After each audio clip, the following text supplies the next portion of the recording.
After paying $240,000 for her tuition, my niece banned me from her graduation, saying I'd embarrass her because of my stutter.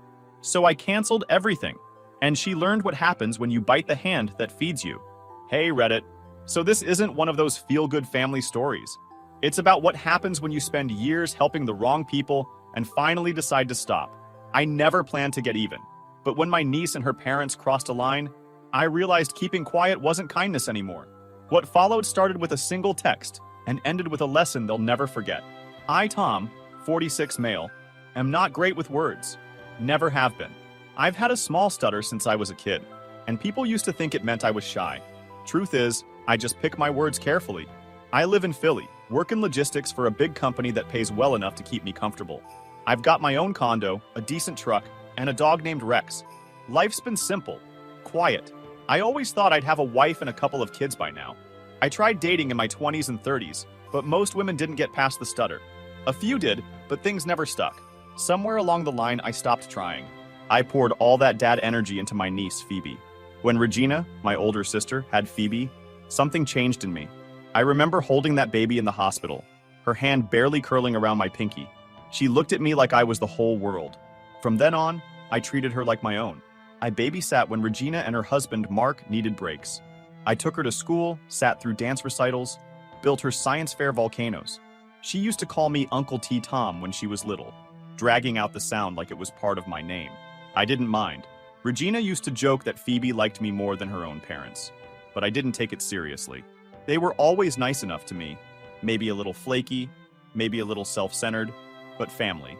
Whenever they needed help, I was there. Regina's freelance work was on and off. Mark's auto shop was always about to take off, and I didn't mind helping.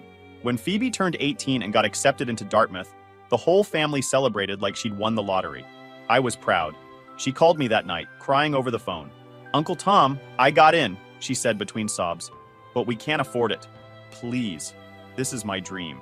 I remember sitting at my desk, looking at her acceptance email she'd forwarded me. I didn't even hesitate. "I'll take care of it," I said. "We'll figure it out." She promised she'd pay me back after graduation. I knew that probably wouldn't happen, but I didn't care. I just wanted to see her succeed. I paid every semester. Tuition, housing, textbooks, even meal plans. Every time she sent a thank you text, I screenshotted it, just so I'd have proof someday that it mattered. For a few years, everything was good. Phoebe called often, sent photos of campus, updates about her classes. Regina and Mark bragged to everyone about how we made Dartmouth possible. I didn't correct them. I figured family was family. But about 6 months before graduation, something changed. Phoebe stopped texting as much. Calls went unanswered. When she did reply, it was short. One-word answers, delayed for days. Regina became colder too. Suddenly, it felt like they were tolerating me, not appreciating me. I remember one Sunday dinner at Regina's place. Phoebe was scrolling on her phone the whole time. I asked about her capstone project, and she mumbled, "It's fine." Then Regina laughed and said, "She's just stressed." You know how kids are. But I caught the eye roll from Phoebe. The same girl who used to run to the door when I visited couldn't even look at me now. Still, I told myself it was just graduation stress. She was young, busy, probably trying to be independent.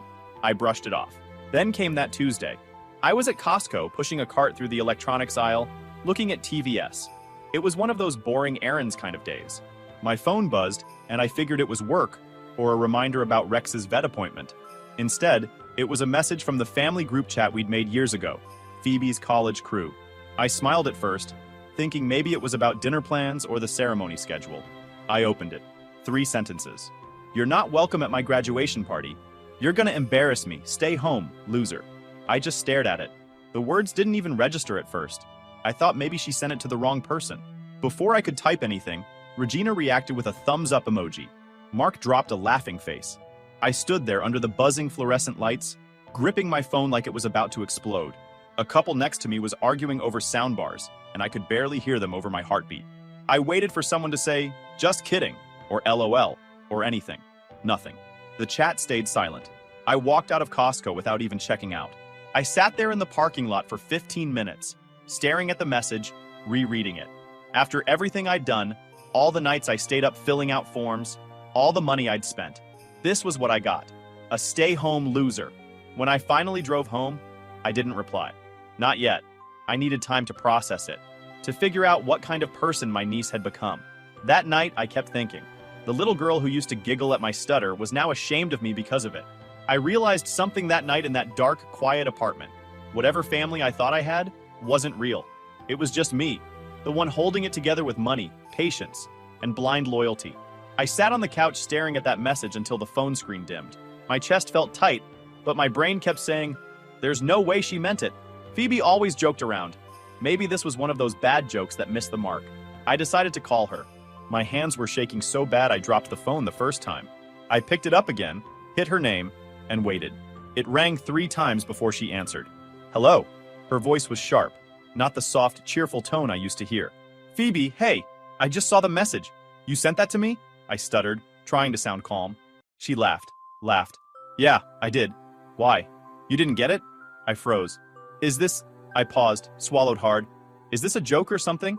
"No," she said quickly. "Why would I want you there? You can't even talk right half the time. Don't make it weird." The words hit harder than I expected. I tried to reply, but my voice cracked mid-sentence. "Phoebe, I don't—" She hung up, just like that. I stared at the phone like maybe it'd ring again and she'd say she was kidding. It didn't. I called Regina next. Straight to voicemail. I texted her, "What's going on?" She saw it. Read at 8:21 p.m. No reply. The group chat stayed silent. Nobody said a thing. I sat there for hours, just stuck. Every few minutes, I'd open the chat again, half hoping it was all some stupid prank. But nothing came. I couldn't sleep that night. My mind kept jumping back to the good years. The years that felt like they actually meant something. I remembered when Phoebe was 13, crying because she failed her first math test. I took the whole weekend off to tutor her. She ended up getting an A on the next one, and Regina called me her lucky charm. I remembered when I helped her move into her dorm freshman year. She was nervous, her hands shaking while unpacking boxes. I told her, "You're gonna do great," and she hugged me so hard I couldn't breathe. She called me her favorite person in the world. I remembered the care packages I sent. Snacks, new notebooks, gift cards, even hand warmers during the winter months. I still had her old thank you notes stored in a drawer. "Thank you, Uncle Tom. I love you so much." They were written in that bubbly handwriting of hers, full of hearts and exclamation marks. All that. And now she couldn't stand the idea of me at her graduation, because I can't even talk right. I sat there, staring at the stack of bills on my table. Tuition payments, receipts, credit card statements. I'd paid every single one without asking for anything back. No strings, no conditions. And still, that wasn't enough to earn basic respect. By midnight, I'd convinced myself to call Regina again. Straight to voicemail. I left a message. "Regina, I don't know what's going on, but I'd really like to talk about this. Call me back, okay?" She never did. The next morning, I woke up feeling like I hadn't slept at all. The family group chat had 50 new messages. For a second, I thought maybe they'd realized how messed up it was and were apologizing. They weren't. The chat was full of messages about graduation party plans. Decorations, food, parking details. Phoebe sent a picture of her cap and gown. Regina commented, "So proud of you, baby." Mark added, "Can't wait for the big day." My name wasn't mentioned. Not once. No apology. No acknowledgement of the message. Just like I'd been erased. That's when I understood. They weren't joking. They actually didn't want me there. They wanted my money, not me. I went to work that day pretending everything was fine. I kept my head down, answered emails, sat through meetings, but inside I was running through every memory I had of them. Every time I'd fixed their problems, paid their bills, or showed up when no one else did. I replayed the call over and over. Her mocking tone, the way she said, "Don't make it weird." The girl I once called my kid basically told me I was an embarrassment. At lunch, I couldn't eat. My coworker asked if I was okay, and I said I just had a headache. I didn't even have the energy to explain how your own family can make you feel like a stranger. That evening, I opened my laptop and scrolled through my old email exchanges with Dartmouth. Every tuition receipt, every confirmation number, every payment schedule, all under my name.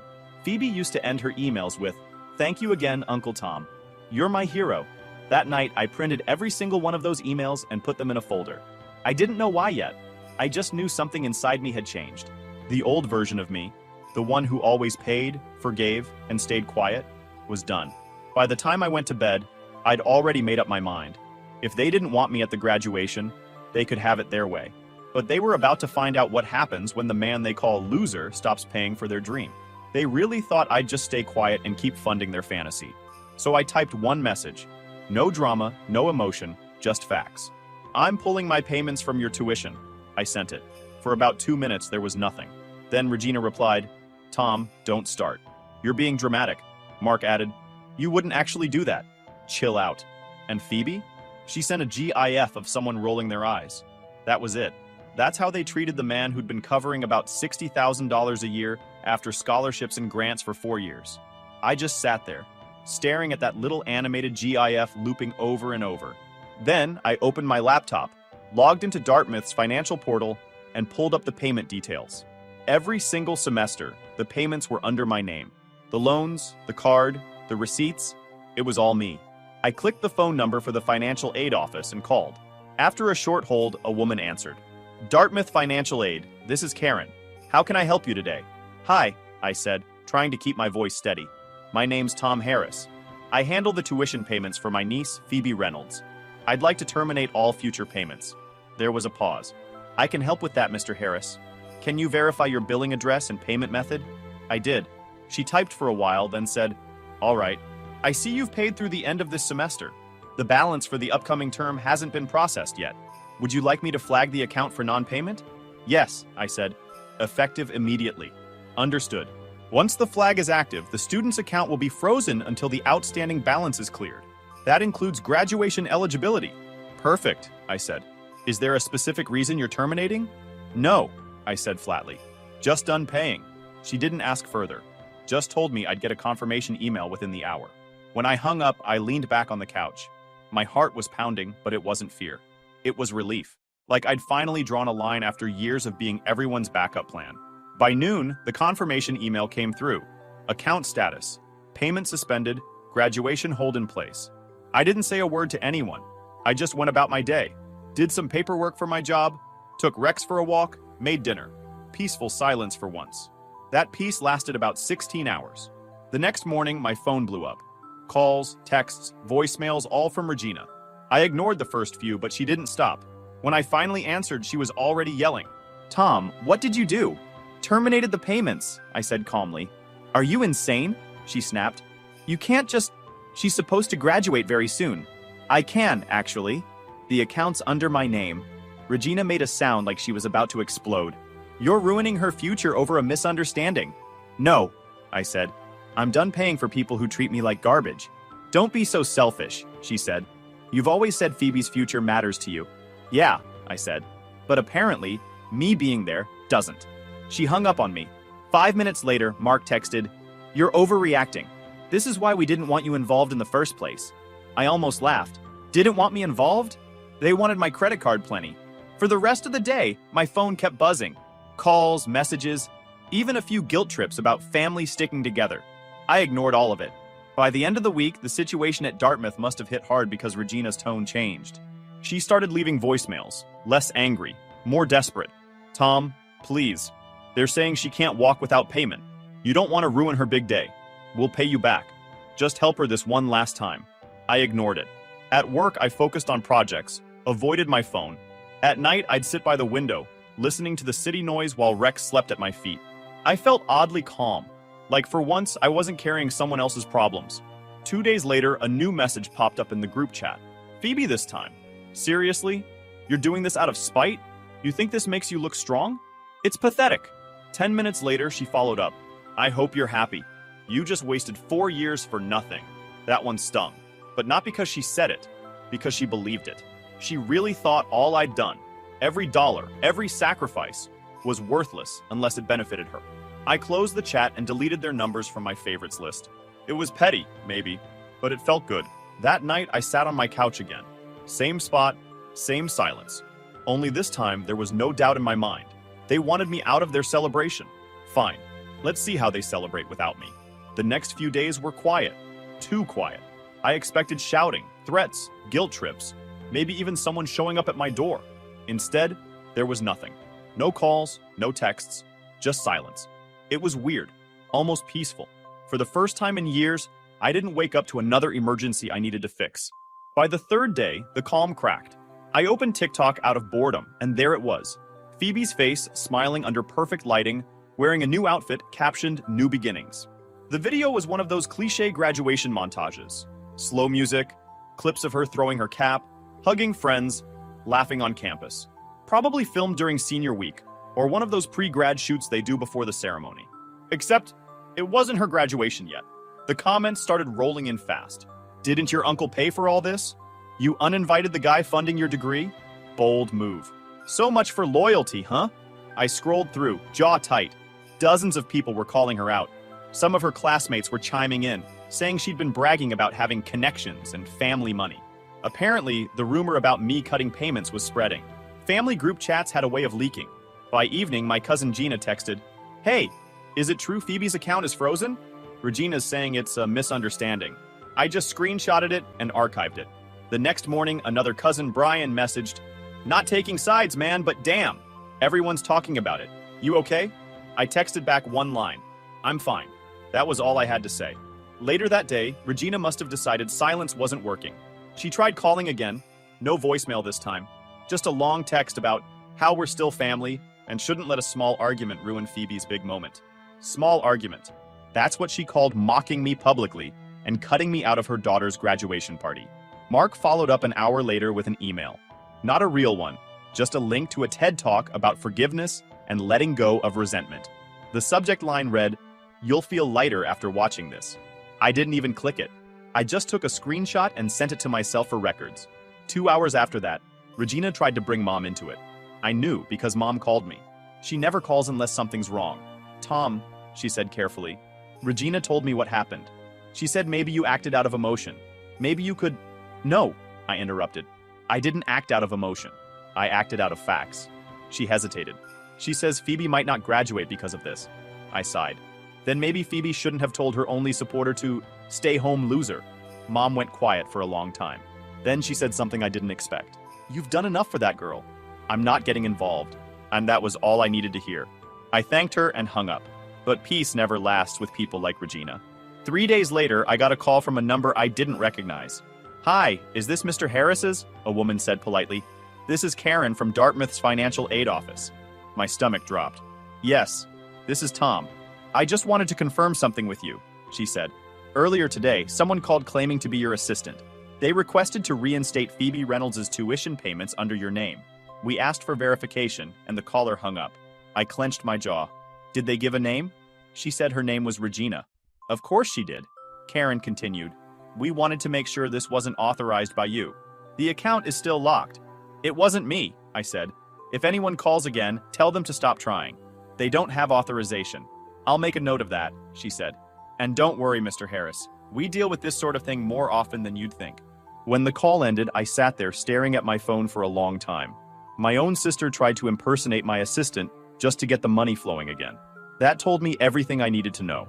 It wasn't about Phoebe's future. It was about control. They couldn't stand that I finally said no. I forwarded the email confirmation from Karen to myself for records, then sent it to a friend I trusted, Jenna, one of my co-workers who'd been following the story. Subject line, this is who they really are. She replied in 5 minutes. Holy crap. That's next level desperate. Yeah, desperate and delusional. That night, I checked Phoebe's TikTok again. The New Beginnings post was gone, probably deleted after the comments got too nasty. But another video had gone up, just a shot of her crying, captioned, people don't understand what I'm going through. No mention of me, no accountability, just victim mode. Her followers were split, half telling her to stay strong, half reminding her she uninvited the man paying her bills. I didn't comment. I didn't even feel angry anymore. Just done. Completely done. As I got ready for bed, I realized I'd stopped checking my phone every few minutes. I wasn't waiting for them to reach out anymore. I didn't care what Regina was saying behind my back or how Phoebe was spinning the story online. They'd spent years treating me like their bank account. Now they were learning what life looks like without the withdrawals. And honestly, it was starting to feel pretty good. That peace lasted a week. Then, about a week before graduation, there was a knock at my door. It was a hard, hurried knock. The kind people do when they're desperate. Rex barked, tail stiff, pacing in front of the door. I muted the TV and checked the peephole. Regina. She must have followed another tenant inside the building. Her hair was frizzy from the rain, her purse clutched tight to her chest like she was holding something valuable. She knocked again. Tom, please. I know you're home, she called. We need to talk. It's about Phoebe. I didn't move. Tom, come on. This isn't fair to her. She made a mistake, but you're destroying her future. I stood there quietly, arms crossed, watching her shift from anger to guilt. Her voice softened. You've always been the reasonable one. Please, let's just talk this out. Nothing. Finally, she muttered, You've changed, you know that? You're not the brother I grew up with. Then she turned and walked down the hall, shoulders slumped, mumbling under her breath. I waited until I heard the stairwell door click shut before walking back to the couch. Rex jumped up beside me, still alert. We're not opening that door, bud, I said quietly. The next morning, I woke up to 2 Venmo notifications, both from Phoebe. Request, $15,000. No message. I almost laughed. Not even a please. Just the number, like I was some kind of tuition ATM she forgot the PIN for. Venmo wouldn't even let her send that much if she tried, but she still hit request like it was normal. I hit decline. And 5 minutes later, another request popped up. Same amount, same silence. Declined again. Then I blocked her. By noon, Regina texted, Did you really block your own niece? She's desperate, Tom. Have a heart. No, I thought. What I finally had was a spine. That same afternoon, my work phone rang. I was halfway through a report when my manager, Dana, poked her head into my office. Hey, you got a weird call just now. Some guy said his name was Mark Reynolds. Claimed to be a client looking for you directly. Reception said he didn't sound legit. My jaw tightened. Yeah, that's my brother-in-law. Please block his number. Dana frowned. You good? Better than ever, I said. She smirked. Good answer. I went back to work, but it stuck in my head. They weren't just desperate. They were getting reckless. When I got home that night, there it was in my inbox. Subject, please, Tom. Regina's emails always started like she was calm and ended like she was spiraling. Phoebe hasn't been sleeping. She's having panic attacks. You're breaking this family apart over pride. Please, just help her finish school. We'll pay you back once she gets her job. Don't make this permanent. I reread the line about her job 3 times. She didn't have one. Everyone in the family knew it. I dragged the message into a folder on my desktop labeled Receipts and closed my laptop. 3 days later, I was scrolling through TikTok while waiting for dinner to finish when Phoebe's face appeared again. Same soft lighting. Same performative sadness. The caption read, Sometimes the people you love the most hurt you the worst. It was a vague apology video. No names, no specifics. But everyone knew who she meant. She sniffled through it, saying things like, I just wish people could understand my side, and I never wanted it to end up like this. The comments were brutal. Money gone equals act back. Maybe don't bite the hand that feeds you next time. Didn't you call your uncle a loser? She wants sympathy, but not accountability. By the next morning, the video had 20,000 views. Phoebe stopped replying to comments and locked her account. I didn't need to gloat. The internet was doing it for me. Around noon, my cousin Gina texted, Dude, have you seen her TikTok? This is wild. I replied, Yep, that was all. I figured that would be the end of it. Then, 2 days later, my building manager called. Hey Tom, she said, just a heads up. After the incident last week with that woman waiting in your hallway, we've started checking guests at the front desk. If you're expecting anyone, just let us know first. Good idea, I said. Thanks. The next day, that new policy paid off. Around 6 in the evening, my intercom buzzed. Mr. Harris, the front desk clerk said, there's a young woman here asking for you. Says her name's Phoebe Reynolds. I froze. What does she want? She says it's urgent. Tell her I'm busy, I said automatically. There was a pause. She looks pretty upset, sir. Do you want me to send her away? I hesitated. Part of me wanted to end it there, let her deal with the consequences. But another part of me, the same part that once drove to New Hampshire in a snowstorm to bring her a heater for her dorm, wanted to hear what she had to say. Fine, I said. I'll come down. The elevator doors opened to the lobby, and there she was. Hoodie, jeans, messy hair, eyes red and swollen. She looked smaller somehow. Broken. When she saw me, she stood up fast. Uncle Tom, I cut her off. Whatever you're here for, make it quick. Her hands trembled. Please, can we talk somewhere private? No, I said flatly. If you've got something to say it here. A few people glanced over as they walked past. Phoebe swallowed, voice cracking. I just need your help. Please. I sighed. You've got 2 minutes. She looked completely different from the girl who'd called me a loser. Her hair was messy, dark circles under her eyes, and she wore the same Dartmouth hoodie I'd bought her freshman year. She looked like she hadn't slept in days. I messed up, she said quietly. I know I did. I shouldn't have said those things. I was just... She stopped, voice shaking. I was embarrassed. Embarrassed? I said, arms crossed. Tears started rolling down her face. Some of my friends, they teased me. They said it was weird that my uncle was paying for college. They made it sound like I was some charity case. I didn't want people thinking I was broke or that my family was broke. I didn't say anything, just stared at her while she rambled, words spilling out like she'd been holding them in for weeks. I didn't mean to hurt you, she said. I just didn't want people to see you there and start asking questions. I thought if I distanced myself, it would look better. So you called me a loser? I said flatly. She winced like I'd slapped her. I know, I shouldn't have. I was stupid. I didn't mean it. Yeah, you did, I said. You just didn't think I'd finally say no. She looked down, wiping her eyes. You're right. I took advantage of you. Mom said you'd pay no matter what. She said you wouldn't risk me not graduating. That hit harder than I expected. Not because she said it, but because I believed it. Regina had spent years betting on my guilt. Phoebe's voice dropped to a whisper. I'm sorry. I really am. I don't expect you to forgive me, but I'm begging you. I need help. I stared at her, half expecting another manipulation. What kind of help? She hesitated, then said it. $15,000. It's the last payment. If it's not paid by tomorrow, they won't let me graduate. She hesitated before adding, we managed most of this semester with a short-term loan and some aid money Mom found, but the school said the remaining balance is $15,000. They won't clear me without it. I let out a slow breath. So you want me to cover it again? Not cover, she said quickly. Loan. Please, I'll pay you back. I swear. I've already lined up 2 part-time jobs. Right, I said. Like the job after graduation you promised 4 years ago? She didn't argue, just looked at the floor. I should have walked away. I wanted to. But part of me, the part that raised her, that remembered her calling me Uncle Tom with a smile, wouldn't let me. Fine, I said finally. Alone. But this time, we do it my way. Her head snapped up. Anything. I'll do anything. Good, I said. You'll sign a contract. $15,000, 3% interest.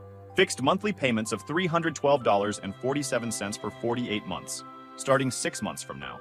Miss one, and I send the contract to every family member so they can see exactly how much I've done for you. Her eyes widened. You'd really do that? Yes, I said. I'm done being the family's wallet. You want to fix this? Prove it. She nodded, wiping her face. Okay, I'll sign whatever you want.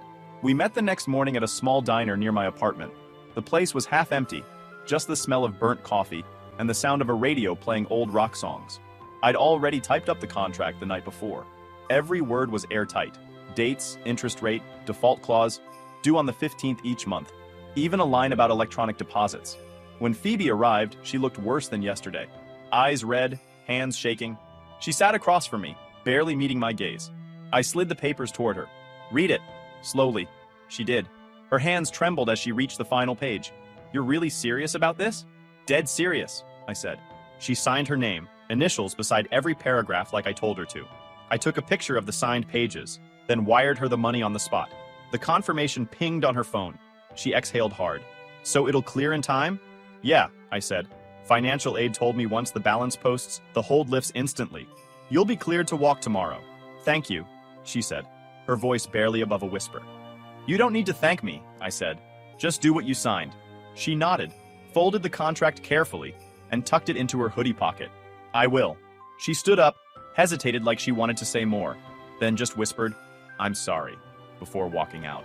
I sat there for a while after she left, staring at the empty coffee cup in front of me.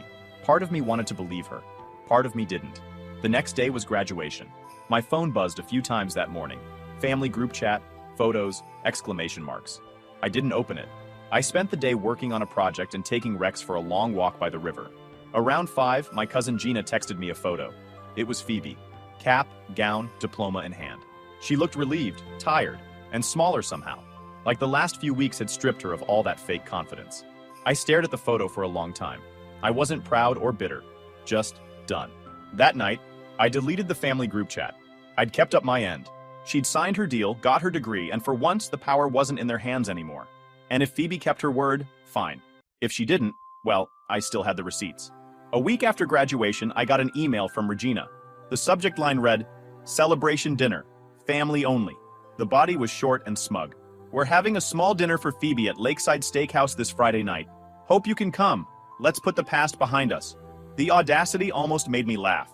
They treated me like trash, then acted like everything was normal now that Phoebe had her diploma. I hovered over delete but stopped. I wasn't going to attend, but I was definitely going to make my presence felt. That night, I pulled out my folder. 4 years of tuition receipts, emails, and transaction confirmations. I itemized every payment down to the cent. Tuition, housing, textbooks, meal plans, everything. When I added it all up, the total came to just over $240,000. I formatted it neatly, printed it on thick paper, and wrote across the bottom in red ink, "Paid in full." Congratulations, Phoebe. Then I bought a sleek black frame and slipped the paper inside. It looked almost professional, like something a proud parent might hang in an office. On Friday, I scheduled a courier delivery to Lakeside Steakhouse. No note, just the framed gift, wrapped in silver paper with a gold ribbon. Then I sat back on my couch with Rex, turned on a movie, and waited. At 7:42 p.m., my phone started buzzing. First a text from my cousin Brian. "Dude, please tell me that gift was you." Then another from Jenna. "Tom, that was savage. You're a legend." I smiled. Apparently, Regina had opened the package thinking it was something sentimental. Maybe a photo, maybe a nice frame with Phoebe's graduation picture. Instead, it was a full breakdown of every dollar I'd spent over 4 years. One of the cousins at the dinner filmed it secretly. Regina tore open the wrapping, lifted the frame, and froze. Mark leaned over to look. Phoebe's smile dropped instantly. The whole table went quiet. Someone whispered, "Is that a bill?" Regina's face turned red and she slammed the frame down. Phoebe buried her face in her hands. Mark muttered something, but nobody spoke loud enough to fill the silence. The video never made it online, but it didn't need to. It spread through the family in minutes. Cousins forwarded it around until everyone had seen it. I didn't get a single angry call from Regina. Not one. I think they finally realized I wasn't bluffing anymore. A week later, something unexpected happened. My bank pinged with a notification. A CH credit hit my account, $312.47. Description: Phoebe repayment number 1. I stared at it for a full minute, then laughed. She was actually paying, and she kept paying. Every 15th of the month, right on schedule. No message, no note, just the money. After 3 payments, Regina and Mark went completely silent. No texts, no calls, no fake family invites. What surprised me wasn't their silence, though. It was everyone else's reaction. Family members I hadn't spoken to in years started reaching out. My Aunt Karen texted, "Heard about the dinner. You did what needed to be done." My cousin Gina sent a thumbs-up emoji and wrote, "You're the frame guy now." 6 months after graduation, Phoebe posted an Instagram story. This one was different. No filters, no fake tears, no victim act. She sat in a coffee shop, hair pulled back, speaking calmly. "I've learned a lot this year," she said, "about pride, about gratitude, about how easy it is to take people for granted when they're the ones holding you up. I messed up with someone who did more for me than anyone else ever will. I owe him everything I have, and I mean everything." Her voice cracked near the end, but she didn't cry this time. She didn't name me, but she didn't have to. I didn't comment. I didn't send her a message. I just watched it once and closed the app. 4 years of paying, months of humiliation, one text that shattered everything, and one decision that rebuilt me. I didn't do it for revenge. I did it because I needed them to remember who made all of this possible. I wanted them to feel the weight of every dollar, every favor, every silent moment where I chose to help, even when they didn't deserve it. The money didn't matter anymore. What mattered was that they'd never forget it. Every time Phoebe looked at her diploma, she'd remember who paid for it. Every time Regina saw her daughter make a payment, she'd remember the night that restaurant went silent. It wasn't about punishment. It was about proof. They thought I'd roll over to keep the peace. They thought wrong. I kept the receipts, and they're still unpacking that cap. YouTube just dropped this new hype feature. If you're hooked on this story, smash that hype button. It tells YouTube this video deserves to blow up, and it keeps even crazier stories coming your way.